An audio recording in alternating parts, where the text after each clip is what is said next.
কাছে এবং দূরে, দেশ এবং প্রবাসে যারা যেখান থেকে আমার এই ভিডিওটা দেখবেন সকলকে আমার প্রতিষ্ঠিত নূরে মদিনা মাদ্রাসা তিমখানার পক্ষ থেকে আন্তরিক অভিনন্দন ও শুভেচ্ছা। আলহামদুলিল্লাহ, আমি এই হবিগঞ্জ মিডিয়ার মাধ্যমে আপনাদেরকে আমার এই প্রতিষ্ঠিত নূরে মদিনা মাদ্রাসা তিমখানার পুরা ক্যাম্পাসটা আপনাদেরকে আমি দেখাচ্ছি। আমাদের বর্তমানে আমাদের ক্লাসরুম যেখানে বাচ্চারা কোরআন তিলাওয়াত করে, এখানে আমাদের বাচ্চারা উপরে সিলিং আছে, পেনের ব্যবস্থা আছে। আলহামদুলিল্লাহ, এখানে বাচ্চারা পবিত্র কোরআন তিলাওয়াত করে।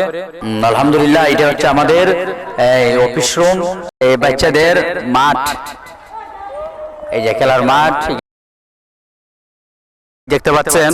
এই মাইকগুলো আলহামদুলিল্লাহ আমাদের এখানে পাঁচ ওয়াক্ত আজান হয় এবং জামাত হয়। মুসল্লি যারা আপনার আশেপাশে আছে মানুষ এসে পাঁচ ওয়াক্ত নামাজ আদায় করে, বাচ্চারা নামাজ পড়ে। আলহামদুলিল্লাহ, আমাদের এই যে উজুখানা, এখানে বাচ্চারা গোসল করে, উজু করে এবং টিউবওয়েল আছে। আলহামদুলিল্লাহ, এটা হচ্ছে বাথরুম।